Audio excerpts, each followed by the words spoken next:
Good morning to our US audience and good afternoon to our audience from the United Kingdom. I am Bryson Bort. I am the founder and CEO of SCYTHE, and welcome back to another episode of Unicorn Dispatch Live, where we just talk to interesting folks about interesting things, which is why I am joined by Dr. Anjuli Shere today. It never gets old hearing the doctor part. You got it, doctor. But thank you for having me. I'm excited to chat to you. Yeah, absolutely. So why don't we start off with a brief introduction? Who are you and what mistakes have you made in life that led you to this moment? A number of mistakes, sort of a failing upwards at every stage type timeline. I'm Anjuli. I am a UK civil servant, but very important to note that I am speaking purely in a personal capacity today. My role is really interesting, and I'm lucky because it's identifying gaps in the cyber policy evidence base and then identifying the right insights to fill those gaps, whether they're academics or industry folk or people internationally. And that's actually how we met, was at LobbyCon for the final ShmooCon in January. And I think what qualifies me to be able to have that kind of role is that I did my PhD in cybersecurity, but not in computer science. And I sat at the intersection of a whole load of different fields and went, right, these all overlap and nobody's talking to each other in the way that I would hope because of everything being on fire. And so everyone focusing on their own areas, but questions of trust, questions of risk, questions of just surviving the day require lots of different kinds of expertise and collaboration. And so that's how I ended up where I am. But honestly, it all started with WannaCry and my mum being an NHS doctor and texts saying, "What do I do?" And I had no idea. So I thought I'd find out. So WannaCry was the reason that you got into this field because of your mother's work in medical. Yes, I was doing my master's at the time in science and security, which basically means CBRNE weapons. And I was really interested in that, didn't think so much about the cybersecurity side of things. And then WannaCry hit just as I was choosing my master's thesis topic. And I am tremendously motivated by like indignation. And I was just so angry that something like that could have happened, that there were people who were very vulnerable, people who were trying their hardest to look after very vulnerable people who, had this problem. And I wanted to know what was being done about it. So I ended up writing my master's thesis. I haven't talked about this in a while. I did some open source right after WannaCry happened, like immediately after it happened. And I found that different NHS trusts were hit to different degrees because one of the factors was which of them had more money and therefore could afford machine learning software like firewalls, any kind of perimeter defense. And then the second thing that has become an integral part of my character that I think is really important is those trusts didn't communicate with other trusts that didn't have as much money. And so it could have the impact on less well-funded NHS trusts could have been mitigated if there had been this information sharing system, and also if they had had access to the same tools. Obviously, there are all these other factors like legacy operational technology and all sorts of things, but that was the first taste I had of these are problems that people should know about, and these are issues that institutions should be fixing, but also on a personal level, everyone is going to have to deal with these. If they're affecting the healthcare system, something I care very much about, they're going to be affecting other people as well. And then I worked on Hunted, which is a fugitive simulation, for a few years. But the first year that I did it was while I was writing my master's thesis. And I met these amazing penetration testers who were geniuses and heroes. And I was so starry-eyed that I thought this is something I want to pursue. So I didn't go into pen testing, but I did start thinking about how to help. So did you help your mom? On that occasion, I think I was probably more useful for calming her down than anything else. I am very good in a crisis, and I definitely get that from her. But I didn't know what to do. And so this whole process of my career thus far has been learning about what to do and how to help people in those situations, and how to prevent them from getting to the point where there is some kind of crisis and they don't have any clue what to do or who to contact, and they're reaching out to their children saying, please help me, and also by association everyone in the healthcare system. What can you tell us more about the hunted fugitive simulation? What is that? um, yes, I can. There was an American version, I think, briefly. There was one season of it. um, Oh, it's a TV show. It's a TV show, yes. It's Fugitive Simulation sounds cooler to me, and also is exactly what it was. So, Hunted is a show that has two components to it. You have fugitives who are civilian volunteers, sometimes celebrity volunteers, who go on the run from law enforcement for a period of time, usually about a month.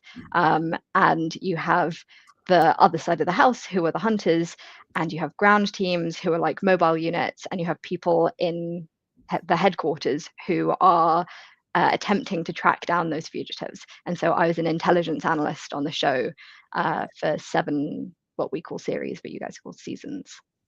Yeah, I've found it here. It's on BBC Channel 4. Yes, Channel 4. Okay. All right. Well, I just learned something new. And you were an intelligence analyst on the show. I was, yes. So what does that mean? How did you, whose intel were you providing to whom? Were you helping the hunters or the huntees? I was a hunter. The way the show works is you have there are all sorts of legal things and consent things that get sorted out by the production crew. So there are layers on layers of complexity. You have the fugitives who are just told, go on the run, and they have their own sets of rules that they have to follow. And as hunters, we don't get insight into those rules.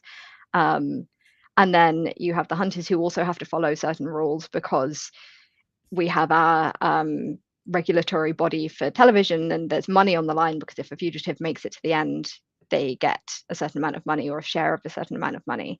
And so we had to be really diligent in how we conducted the investigation. So they hired people to do these jobs who weren't actors, but who actually had a background in investigations to whatever degree. And most of my colleagues were these amazing sort of police officers, military experts, people who have backgrounds in investigations. And my expertise at the time, although after doing it for 7 series, I feel I have improved somewhat, was that when I was a teenager, I worked briefly at a private investigative agency. And I also used to, things that you don't think of as skills, but if one of your friends says, oh, I'm going on a date, doing a deep dive into this person to make sure they're not going to be a murderer. And it turned out I was actually pretty good at that. And then from then, realizing that the skills that I'd employed for the master's thesis, which weren't just sort of research, they were actually like I was doing an open source investigation. And so I had always loved the concept of investigations, but being able to do those things. And then when you're an intelligence analyst on the show, you get access to phone records. I mean, you have to request all of these things. You don't just get handed them, but you have to go through a whole load of different bits of information. So phone records, bank account statements, people's social media accounts. It's almost all sources, and then the human intelligence that the ground teams bring in as well. Any patterns or anything that you learned, or anything for the average viewer to be able to take away and apply from that? On how to go on the run, or how to find someone who's on the run? I guess both. I mean, what are you willing to share, Dr. Analyst? So I wasn't the only intelligence analyst. We had an amazing crew, and each of us, I think, had a slightly different style. So I had friends who would look at sort of locationally where the fugitives would return to most frequently in their lives, or and sort of would do their investigation like that, would try and work out where they might go back to. I always focus on who they trust, because I think trust is, in cybersecurity, as in sort of interpersonal relationships, really key. And so I always tried to look into who are the people they're talking to, not just most frequently, but most intimately, and what do those conversations indicate. If you're in a in a very stressful situation, who are you going to turn to?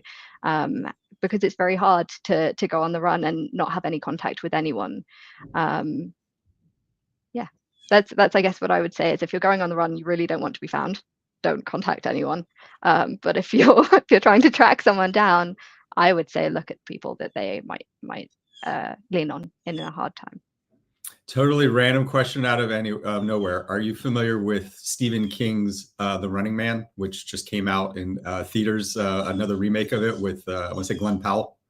So I know of it. My sister loves Stephen King, so I'm kind of hoping to watch it with her over the holidays. So I haven't spoiled anything for myself. But why do you ask? Oh, I was almost thinking about it'd be really fun to do like a movie review with you as a follow-up on it. I would be very keen to do that. That means I have to watch it too, though. I don't know if Netflix Party is still a thing. I don't think it's out on streaming yet. I think you still have to go and actually pay money and go to a theater like the old days. I do like that. I did that for Superman. That was actually a pretty good movie. I was surprised at how he was able to shift that one. I am a very, very big comic book fan, so was incredibly hyped for that movie. I managed to avoid spoilers for the most part, but superheroes are why I ended up getting into my PhD research. Other than the cybersecurity side of things, the reason that I focused on journalists is because of my love of superheroes and how very often their alter egos were journalists. And so Superman holds a special place in my heart. Usually when I have conversations like this virtually, if I'm a little nervous, I have a Superman action figure that he has limbs you can move, but I have him away for today so that I can gesture and seem slightly more human. Yeah, is Superman your favorite superhero? He's up there. I'm a big fan of several of them. I gotta say the X-Men are pretty great. Spider-Man is also universally beloved pretty much. But Superman I think he's an important figure of hope. Okay, so who's your favorite X-Man? From a very cool powers perspective, I think it's important to take Storm off the table because she is undoubtedly the coolest, and there are no questions there. But I think Gambit is very, very cool, because he can charge anything with kinetic energy and could theoretically destroy the entire world. It has this facade of not really caring, or caring only about very specific things, when I think actually the truth is he cares everything. But this is very, very nerdy. And I also like Rogue. I think Rogue and Gambit, who are in a relationship, are two sides of the same coin, in that Rogue, her power very obviously is dangerous, and so she has to be seen to care about everything. And it's an interesting dynamic if you have two characters who could potentially end everyone and everything, and have chosen to lead with love anyway. All right, this will be the last superhero question because it's teased at the end of the last James Gunn Superman movie is Supergirl, which is going to have her own feature coming out next year. And she is introduced to us coming back drunk from going to a red sun where she can get drunk. Yes. What is the question? I'm very much looking forward to that. I think the storyline that is based on, which I'm now spacing on, but I think it's The Woman of Tomorrow or something, is a fantastic comic book. And I think that what is great about this potential depiction of Supergirl is that she's very often portrayed in pop culture as just Superman, but a woman.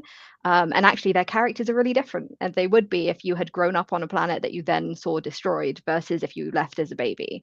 And so I'm really excited to see the differences in their character, and also to see Clark Kent and Superman. His whole thing is that he believes in everyone and therefore is able to create this found family and has these wonderful parents, and so imbues his whole sort of character and his work with that level of hope, compared to a cousin who maybe has a bit of nihilism in her. And their relationship and how they shape each other, I think, would be very cool if that's something that is part of the next film. This is not at all what I thought we would be talking about.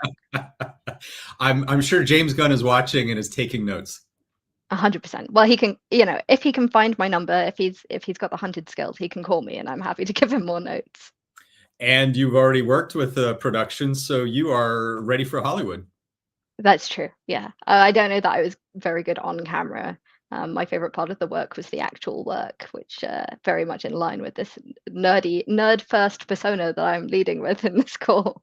You're doing great on camera now. Keep it up. So pivoting from the Thank you. superhero, well, actually, the superhero was a part of who you are and that identification, and that drove you to wanting to help your mom out from the National Health Services when WannaCry happened. You tied that into your master's thesis. But then it continues with your work in your doctoral thesis, which I'm already just gonna do spoiler alert, audience, since Anjuli and I have talked about it extensively when we first met at ShmooCon in January, is actually interesting. This isn't about to get dry. This is about to get more interesting. So Anjuli, your doctoral thesis. Yes. So my thesis looks at how media freedom in democracies, notably the US, the UK, Taiwan, and Australia, can be protected from Internet of Things risks. That's a really narrow definition of what the actual topic is. In general, it's about emerging cyber risks and threats to democracy, and how like I said before, if you are looking at something through just one lens, you're missing out on all of the complexities that can lead to vulnerabilities. And so when I was looking at the IoT, I was looking at it, this is another way in which I'm going to nerd out, but I wasn't just looking at it as these devices that are in people's homes or in their offices. I was thinking these are an embodiment really of all the risks that exist today that we talk about, that you talk about in these calls, which are physical and virtual, and have collect all this data that then can be used to enact legal threats. And what happens when it's not just this massive dragnet that can affect anybody, but affects different communities disproportionately. And particularly, I think the media are so integral to democratic freedom. And there's a lot of research on IoT threats as a technical issue. There's a lot of research on media freedom being important to democracy. There was nothing I saw that married them together and said, this is what the technical vulnerability is that is common, or this is a way that the IoT can be exploited, and this is what the impact might be on a specific group. And then these are the knock-on consequences for democracy. And here are case studies of how that could happen, or what the converging geopolitical and legal and sort of IoT market factors are in these real democracies that are under pressure from external disinformation and internal political changes and all of that kind of thing. I've done a very poor job of explaining it. I just got too excited that someone said something nice about my PhD, but it's I think it's a very cool area because it's about protecting people who are responsible for making sure that the population is informed and can protect themselves. So my first public world debut was in 2018, and I gave a talk at RSA in San Francisco, and my talk was called "No IOUs with IoT." And what I wanted to demonstrate was previously most of the discussion around the insecure Internet of Things, which we're here because cheap is always going to drive the consumer. These are this is the back door, and government hasn't really still stepped in, and so consumers in a free market society can buy whatever they want, not realizing that either there's intentionally things being done, throw Wireshark on anything that is manufactured in China and watch where the traffic goes. The UK government just put out an advisory telling their citizens not to plug their phones into any Chinese-made car. I don't know if you saw that in the news. And so what I wanted to tackle was, at the time, the primary conversation was around privacy. There was the, oh no, a hacker is going to come into my webcam and see me getting out of the shower. And that wasn't really the risk. It's that we have an entire invisible asset class and organizations that just aren't even being managed. And so what I demonstrated in the talk was how easy it was to be able to exploit and use the capabilities of, in this case, a generic web camera, and then being able to use that to pivot into the network. And I showed how you could then do everything inside a traditional IT network from that IoT launch point, all completely invisible, except of course where I'm generating IT traffic. And what was even more interesting, and this isn't the case anymore, but back then, one of the things I showed was you could get all of the exploit code off of GitHub. Back then, you could just search, consumer exploit, IoT, whatever, vulnerability, whatever you wanted. And at the time, there were over 30,000 of them. And so one of the other things I demonstrated was you didn't even need to be technical to pull off what I was talking about. It was very easy to use Census or Shodan to identify the asset classes mapped to the exploit code off of GitHub, and almost no work at all to create a script to be able to automate all of that at scale and do it. That's how simple it was back then with what was available. Probably now, I haven't tried this with what AI is doing, and I'm a little skeptical of the Anthropic report that just came out about how AI is being used to orchestrate offense. I mean, everybody's been waiting for that moment. I don't think we're quite there. And I want to really dive into AI right now because I feel like everyone's trying to talk about it and most people don't know what they're talking about. But so what are your recommendations, right? You're wearing private citizen Dr. Anjuli Shere hat. What can we do about IoT? Because the reality is, even if folks aren't doing it intentionally, we're all going to hell in a handbasket because the unlimited supply of insecure devices makes everything insecure. So that's a very good question, and much bigger than anything that I can answer in the time that we have. But I think that there are different components to it that are important to touch on.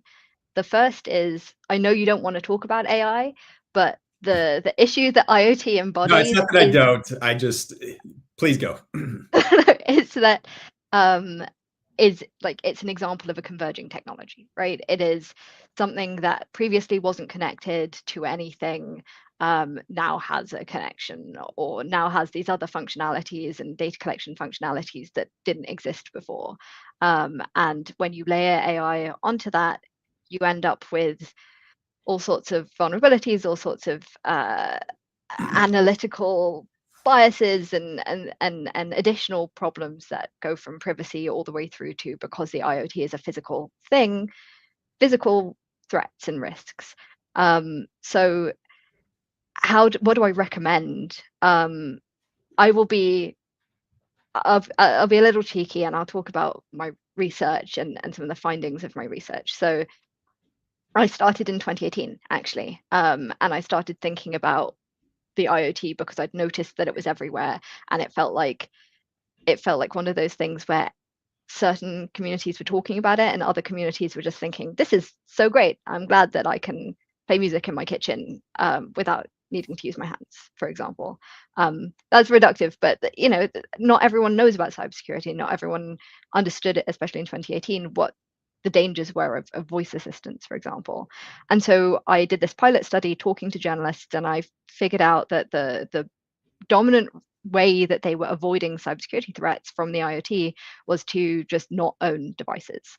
And then I surveyed a load of cybersecurity experts, and I said, is this a sustainable strategy for avoiding IoT risk? And they all said no. And more importantly now, I think, they said within 5 years, this is not going to be a strategy that works at all because of the rate of proliferation of these devices. And so 5 years have elapsed. And the important thing was, as my research went on, I realized that some of the threats that people don't realize or don't talk about are bystander risks, right? If you are walking into a waiting room in an office building and there's a smart television, does that smart television have a microphone in it? That is ostensibly for you being able to direct the channel without touching a remote, but might be listening just on a low level constantly. What kinds of information is that picking up in that context? And so the recommendation went from just don't own these devices to what are the specific threats, and in my research's case, to the media, what are the potential consequences to those threats?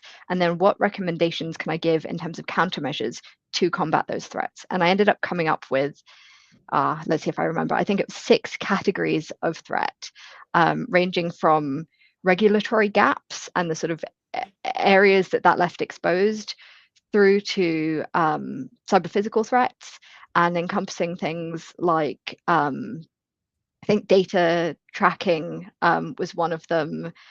I truly can't remember. I should know this a little better, but for each of those, I tried to match it either to a mitigation that was technically demonstrated and feasible, or to a little note that said there is no mitigation for this right now.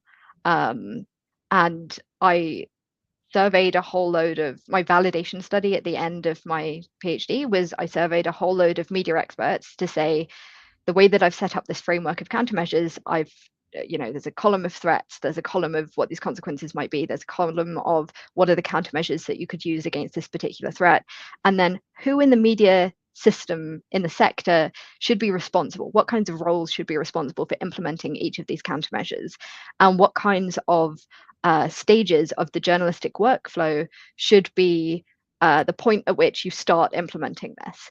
And the reason that I raise that is twofold. The first is that you, as an individual, can't be responsible for everything. And so it's going to be especially hard if you're a civilian journalist who has a blog or is a freelancer, to do all of those things all the time by yourself. And there has to be the onus on media institutions, on governments to put in some of those protections and have that trusted safety net. But also because that abstract fear that those threats exist, and that idea that, well, if I deal with them, I'm going to have to deal with all of them all at once, was overwhelming people, and not just journalists, but I think everyone, to such a point that the only thing they could think to do was just not own these devices and then shut their brains off as to what the rest of the risk was. So I think it is important. My recommendation is stratify the threats that you anticipate and the ways in which you're going to deal with them, and work with people to combat those threats and those risks. Don't think that you have to deal with everything by yourself. And for people who are willing to help, make things freely available so that people who are more vulnerable, who need that help, can access those resources. I will monologue for like 2 more seconds and just say that some of the issue with that attitude is that there was this amazing study done, I think also in 2018 by Citizen Lab, where they showed that media schools, journalism schools, were mostly doing these one-off trainings in cybersecurity. And so that was actually causing more problems than it was solving, because people learned half of what was going on or half implemented protective tools and didn't see it all the way through, didn't evolve as the threats evolved. So I'm not recommending that people put these sort of one-off trainings out there, but one way in which I'm trying to build on my research is I've worked with a friend of mine to create a website that basically collates this 5-page comic that I wrote based on my PhD research. And it goes through some of the panels and says, right, in this panel, these are the threats, and these are some of the ways that you might be able to combat them. And it's just an easy way of getting people to start recognizing where the IoT is, what it looks like, what the threats might be, and what the mitigations might be, so that you can start thinking about it and you keep thinking about it, rather than thinking this is something I can tick off. Does that answer the question? Yeah, you inspired me. So I was a board advisor to the Army Cyber Institute. Well, I still am, to the Army Cyber Institute out of West Point. And one of the projects they did was actually creating a comic book series called Dark Hammer, which was a research into comic books as a communication mechanism for educating and training soldiers. So we really seem to be bringing a lot of comic books into this discussion, which I don't think is that odd for this field. So I hope you feel comfortable that you have a lot of aficionados in the audience who are very excited about all of the superhero tie-ins. I'm glad. I should shout out Alan Lisker, who is an incredible ransomware analyst in the States. And his comic book publishing company is the reason I've been able to write a bunch of comics in the last few years. And some of them are cybersecurity related. So there's Johnny Dollar, who's a ransomware investigator. And then some of them, the most recent one is not at all to do with cybersecurity, but is to do with the importance of leaning on each other to combat what seems like a massive existential threat, which I think is an important lesson that carries over to cybersecurity. Yeah, so I just threw in Alan Liska's comic book series. That's the link to the Kickstarter. That'll show you where you can find more about the Green Archer publishing that he has been sponsoring. And whoops, there we go. Thanks, Vic. And he also did a really interesting thing, which I participated in at a conference, I want to say within the last year or so, where he did a telenovel, well, not like an old 1930s, 40s style where they you'd listen to the radio, right? Like, here's the Lone Ranger. And so he did a script reading like that for the conference. Yeah, he's great. And I think that it seems like it's a relatively accepted thing now that when you're trying to convey a complex, stressful topic, you've got to meet people where they are, rather than, you can't patronize them, but you also can't say so many things in such technical jargon that you go completely over their heads. And I think comic books, because they have layers of interpretation built into them, because you often have a writer and an artist and a colorer and a letterer, and you have people collaborating on the same mission but with different perspectives, it's a really good medium for getting across complex stories. So I have a bunch of notes from what you talked about, and you do not have to remember all of the parameters of your doctoral thesis. That's why it's published. But one of the ones you did say that caught me by surprise was you said cyber-physical. Could you elaborate slightly on why it caught you by surprise? So when I think cyber-physical systems, I think of traditional operational technologies. And so when I was thinking of the press, journalism, IoT, I'm thinking cameras, I'm thinking phones, I'm thinking regular computers, and that suddenly cyber-physical systems was an entire pillar. So the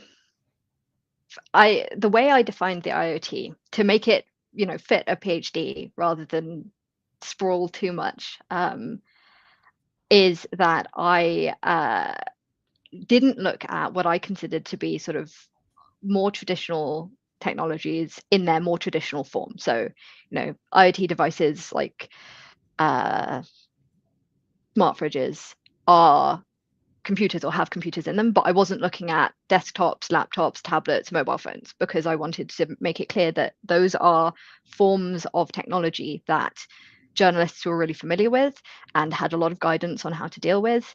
And what I needed to get across was these devices that I'm talking about are the ones that exist in public spaces, private spaces, in settings that you wouldn't expect, in forms, physical forms that you wouldn't expect.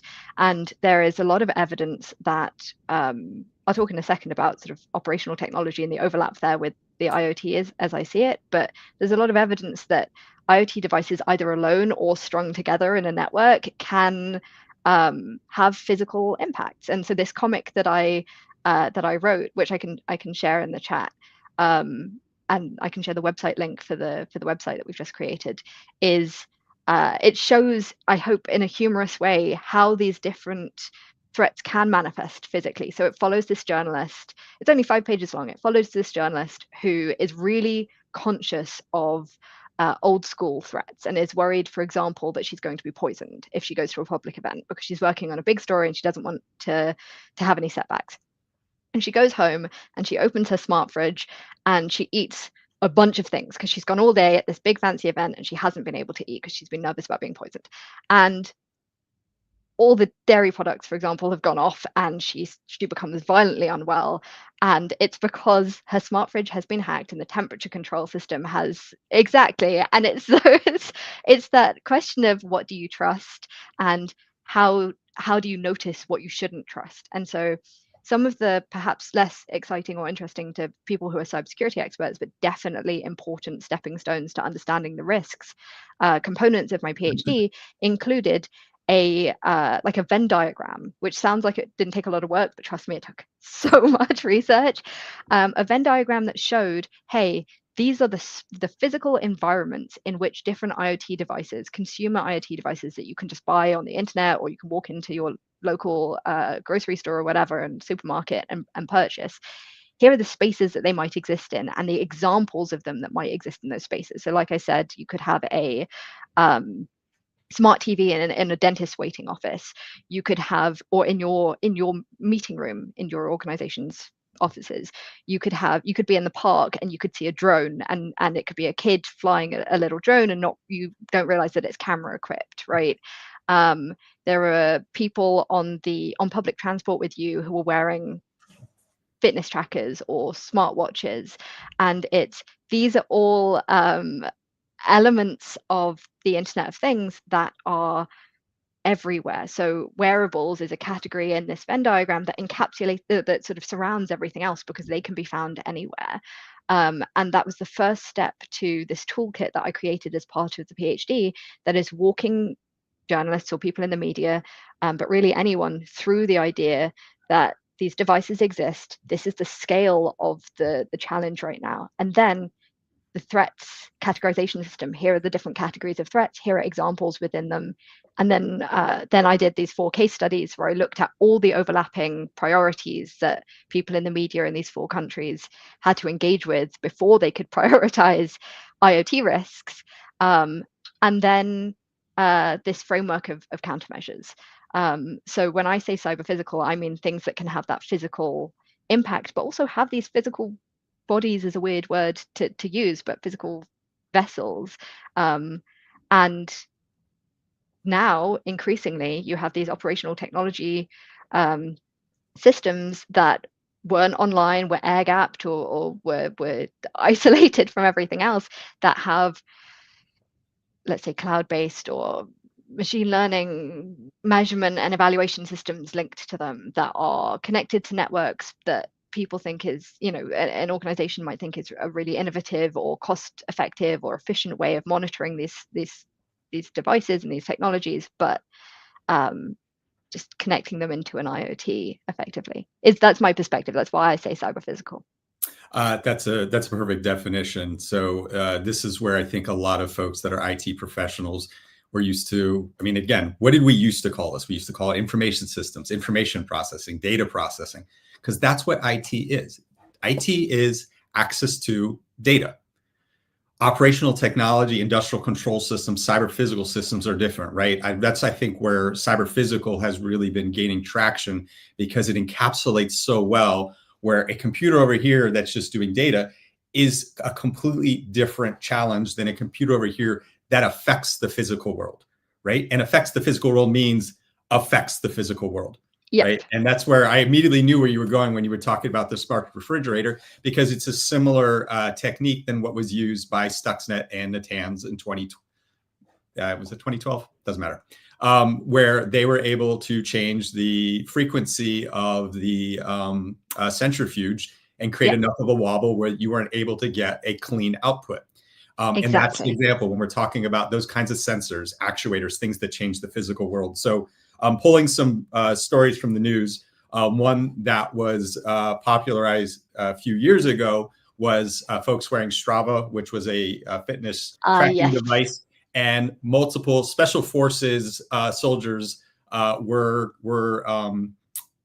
figured out where they were on what was supposed to be a covert op, because they were running around a random place in Africa wearing their Strava. Another one was, I can't remember if it was I think it was the New York Times. They did an example because cell phone carriers, at least in the United States, sell and resell anonymized cellular data.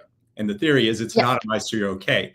And what they were able to show was from this article, by looking at the anonymized data with basically just, going back, putting on our intelligence analyst hat, by coming up with a hypothesis of, well, I want to look for, I don't know, the president of the United States, then these are some of the, like, if I apply that hypothesis to the data, isn't it odd that I can literally track his movements based on all of this stuff with by minute detail? Exactly. And then you just brought up another interesting one, because drones are not one we typically think of as cyber physical systems, but any system that can be remotely controlled, or it means that it could be turned into a cyber physical condition, right? A drone's purpose is collecting information, but it is a moving object and can be sent somewhere and be turned into a cyber physical impact. So that's really interesting that was included, and that's why it caught me off guard, is I wasn't expecting it in this context, but absolutely applicable, that we don't just have to worry about data privacy, we do have to worry about personal harm. Yes, yeah, I agree with all of that, and I was smiling because I think that those stories really well illustrate that with the special forces one, it's not a bug, it's a feature, right? Those heat maps that the Strava devices or the software were drawing, that was the point, was that you went on these runs and you tracked your steps or whatever, and you drew this map of where you had been traveling so that other users could look at that and be inspired or competitive or whatever.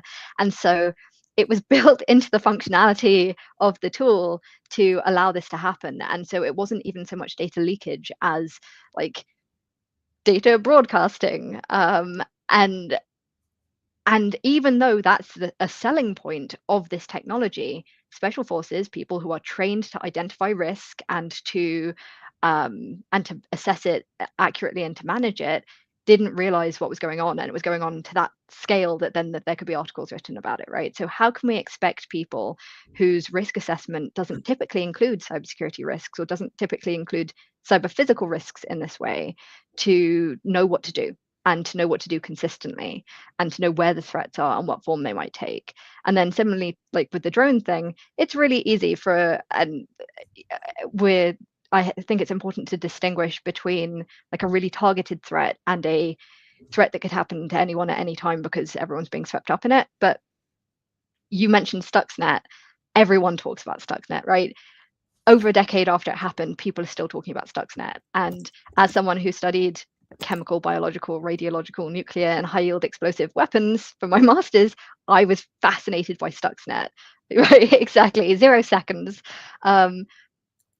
But these devices that people don't talk about, these drones that people don't talk about in the same way, they can enact really similar threats on a different scale or in different manners that have an impact on a number of levels. If you are a small child in a park with a drone that you got for your birthday and you're flying it around and taking pictures of things, and it suddenly drops out of the sky and hits someone on the head, the odds are it's going to look like an accident. And that's a really targeted example, or that's an example of potentially a really targeted threat.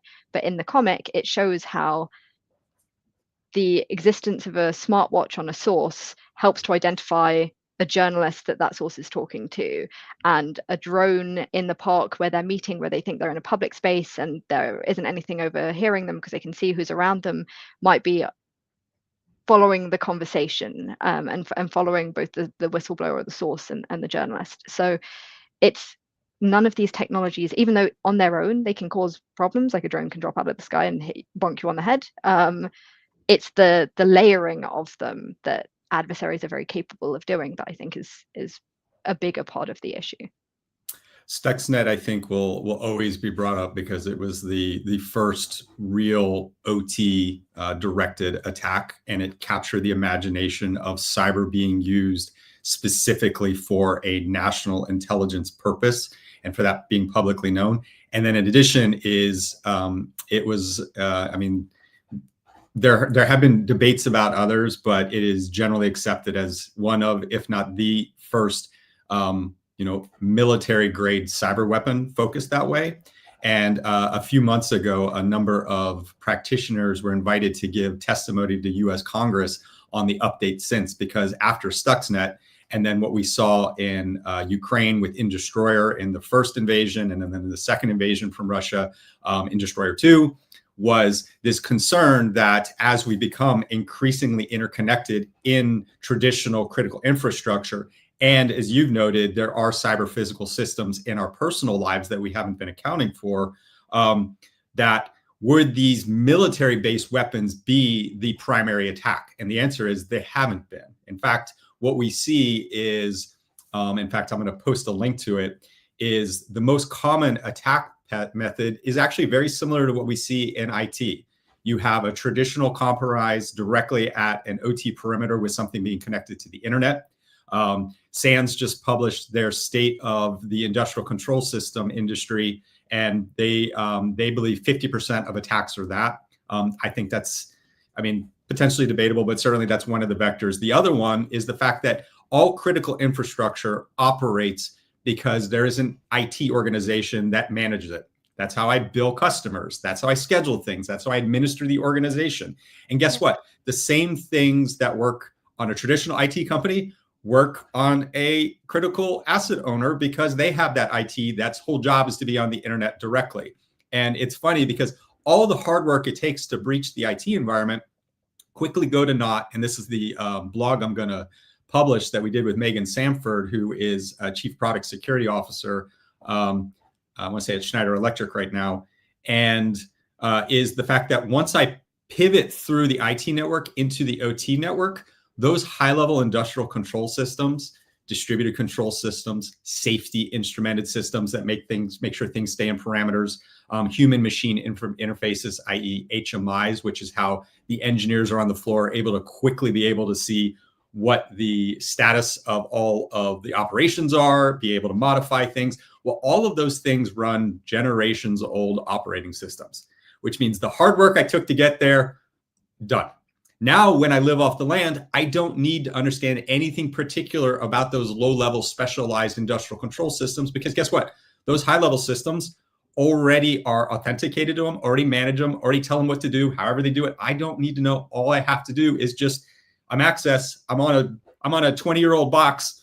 Let's do this. And what do you know? It does it. And it can do what I want to do. And you don't really need the military grade Stuxnet style weapons because the basics are still working. So I'm also going to publish for the audience a link to the SANS ICS report on that. Going back to now, pivoting off of cyber physical systems back to the privacy element of this. What do you think of the mercenary offensive tool sets, things like the NSO group, where they are packaging tools and services for governments to be able to use this against journalists and their citizens? What do I think of them? As in, well, obviously, am I pro? Yeah, a bit more detail. Like, what can we do about that? How big is that threat? So mercenary systems is a good way of describing them. I think I typically think of them as spyware, but obviously they have a whole load of different capabilities, especially now. I think that the reason that I tend to talk about IoT risk is because it's a relatively under considered or less considered category of risk of cybersecurity risk. Whereas when you think about mobile devices, which tend to be the ones that these mercenary toolkits are used on or target, there's something that everyone pretty much has, and now you increasingly sort of need it to connect to daily life. So it's a threat vector that people think about a lot. And also when I started my PhD, spyware was something journalists were very aware of and were starting to think about and to teach on and to sort of coordinate against. And you have organizations like Citizen Lab, who I already mentioned, who are amazing for keeping tabs on what's going on and trying to counter it.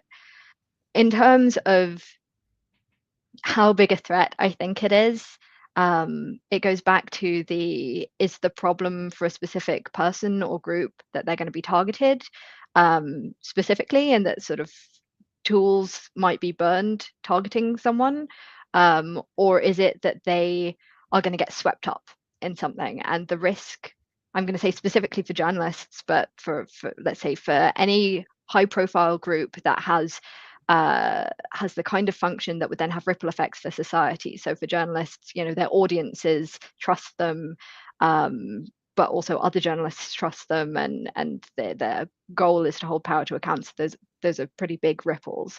The risk is both of those things, that they will be targeted and that there will be this grab net sort of type situation where their data is being swept up anyway. My worry about the mercenary toolkits is that because it has become, everyone is against them publicly. We saw MBS go and have that lovely Oval Office chat with President Trump and say that he's doing everything he can to make sure that what happened to Khashoggi never happens again. Everyone is against them publicly, but there are people who are using them. And because there are people who are using them, and because they continue to make money, because it's all, there are economic incentives for all of this, as well as political ones and retributive personal ones and all sorts of things. These tools don't get burned in the same way, I think. And that's what makes them so dangerous. You can use them and people know that it's being used, and it doesn't stop it. That intelligence sharing, that sort of solidarity element to people sort of coordinating and Citizen Lab putting out information doesn't stop the tool from being used again. It's only finding those. It's one of the, I would say, rare situations where actually the only way to cause and to end the threat is to find a technical solution to that threat, is to patch whatever vulnerability existed that allowed that spyware or that mercenary toolkit to work. Does that answer the question? It does. I wasn't asking you to defend spyware or be like, yes, that's bad. Next question. So yes, thank you for expounding. As we come down to closing this out, are there resources beyond the ones we've already shared that you can recommend to folks? And what last things would you like to leave with the audience? Ooh, there probably are resources that I think are worth sharing, or there definitely are. I'll try and combine things. So in terms of last things that I think are worth talking about and leaving with the audience, the issue of trust has come up a couple of times in this chat. And it's something that I've been thinking about a lot, not just in the context of cybersecurity, but in the context of sort of everyday life. And there's an amazing paper that came out this year called, I don't think it's called Sniper Alley, but that's the shorthand, by researchers at Royal Holloway, that I can share in the chat, that talks about the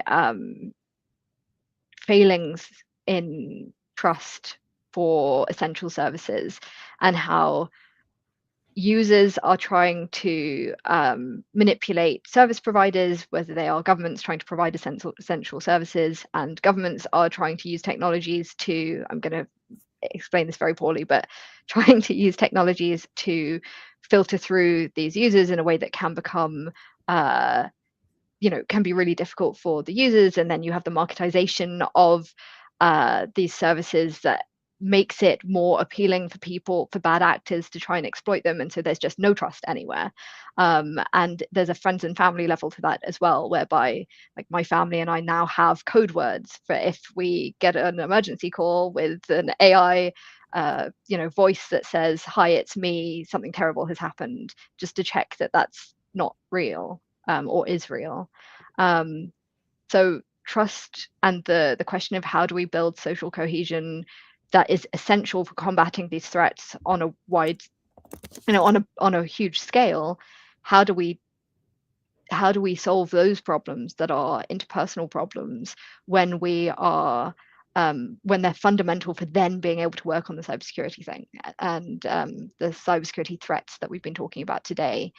That's something that I think about a lot. And then giving you an insight into my nightmares, the other sort of element of that, I think, is the reason that I've put out the website, and the reason that I worked with Dr. Miranda Melcher on it, who's wonderful, and she's an educational technologist and thinks about accessibility of resources to people who need to know about things but don't necessarily know where to start or might need specific access provisions, is